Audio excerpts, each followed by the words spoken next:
You're all going to die down here. Welcome back to United Gamers Authority. I'm Shade Hunter. Today we're back in the 7 Days to Die, and there's one question that I've seen kind of repeatedly come up on Reddit and comments of other content creators' videos and a few of my own. And that one question is, what do I do with the first 4 perk points? Short answer is whatever you want. If you want a comprehensive answer, stick around. I will explain the different options you have and what those options entail. Let's get to it. All right, so you've started your game. You have done your quests and you've laid down your stuff and you've been to the trader and you're wondering, okay, so now what do I do with these points? Where do I put them?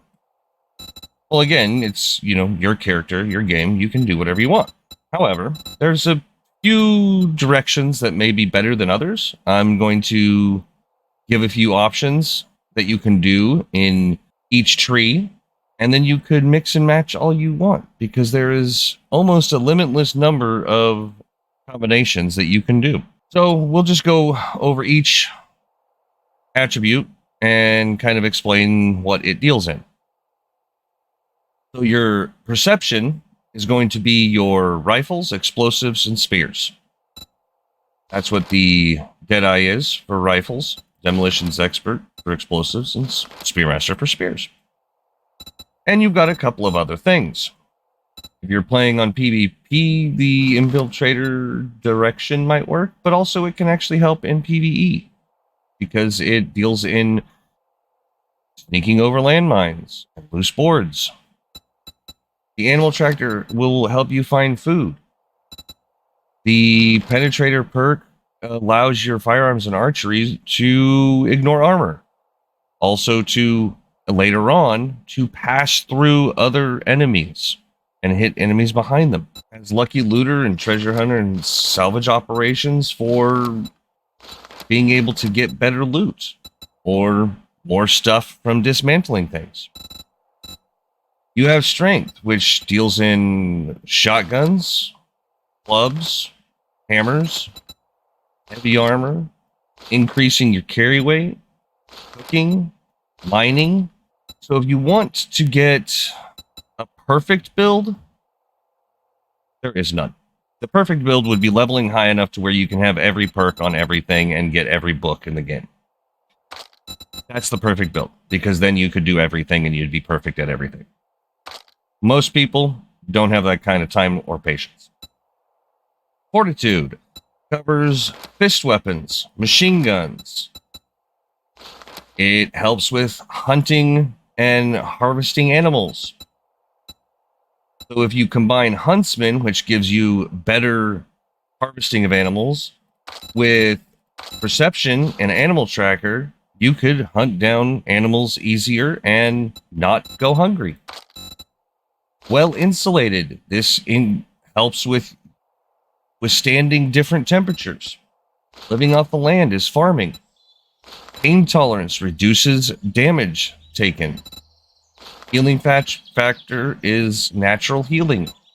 Iron Gut slows down the processing of food and water, so you can actually, like, your food will last longer. You don't have to make it as often, and it's just an overall good thing to think about. Then you have Cardio. You get to run faster for longer. Agility. This is archery, pistols, and knives. With light armor and parkour. Parkour is jumping and sliding and all that kind of stuff. I mean, I don't think you can slide in the game, but it's, jumping and fall distance. You also have your stealth perks, your sneak attack and sneaking ability in agility. So if you combine the sneak ability with your Huntsman and your Animal Tracker, you'd be able to sneak right up on those animals. Also, you could do archery or rifles. You could even hunt with a shotgun. I mean, there's that option. The Master Chef, under strength. Combine that with all of it, and you'd be well set to be the master cook of your group. Then you have the intellect tree, which covers the electrocutioner, which is batons, stun batons, and regular batons. Robotics inventor, which is those little robotic turrets. You have also your influential stuff, which is you get the better deals at the trader. You get more options when looking in their inventory. And you could also inspire your allies to be better. You also have the physician and engineering, and grease monkey, lockpicking. So this is the direction that you can go for all the crafting type stuff.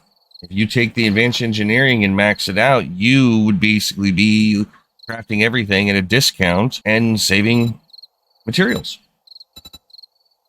So it's kind of really up to you on where you put those first perk points in the beginning of the game. If you're super new to the game and you want to live longer, I would highly suggest you jumping over here and you're putting your first 4 into putting 1 into fortitude and then putting 1 into each of the pain tolerance, healing factor, and iron gut. Or maybe you can do all 4 of these: pain tolerance, healing factor, iron gut, and cardio. So you can run faster, your food and water will last longer, you'll be able to naturally heal, and you won't take as much damage. And there's a less chance of getting stunned. So that's definitely an option to be able to survive longer. So there's all kinds of different options that you can go into. The masterclass series that I'm doing, this is kind of adding on to, I'm going the intellect route because I see that as the lazy man's route. You are effectively using robots to do your bidding, and you get to sit back and electrocute the enemies when they get too close, because that's what the stun baton does.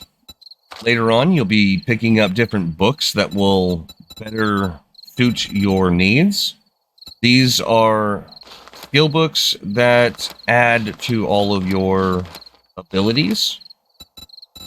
Now, there's also crafting skill books that whenever you put a point into any of these attribute skills, not the attribute itself, but the attribute skills. For example, if you go into the intellect tree and you put points in advanced engineering, you will have a higher chance of finding vehicle books and workstations.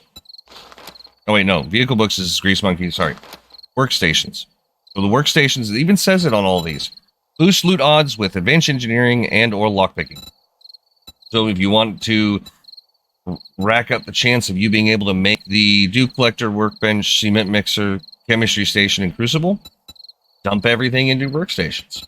If you go into fortitude and put points into living off the land, you will better chance of finding seeds. If you want to find more of if you want to be able to cook more foods, put points into Master Chef and you'll get those cookbooks.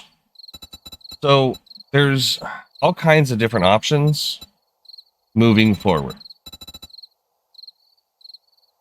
Now, later on this week, I will put out a build video in this test world.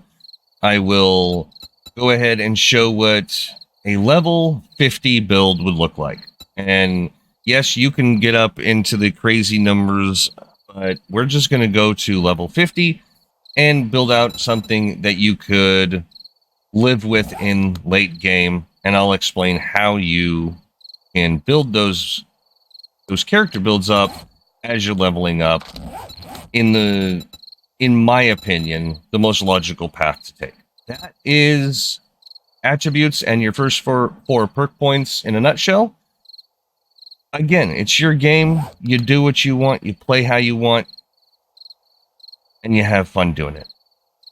Thank you all for watching. If this was remotely helpful, please hit that like button. If you want to see more, hit the subscribe button. And I'll catch you on the flip side. Later.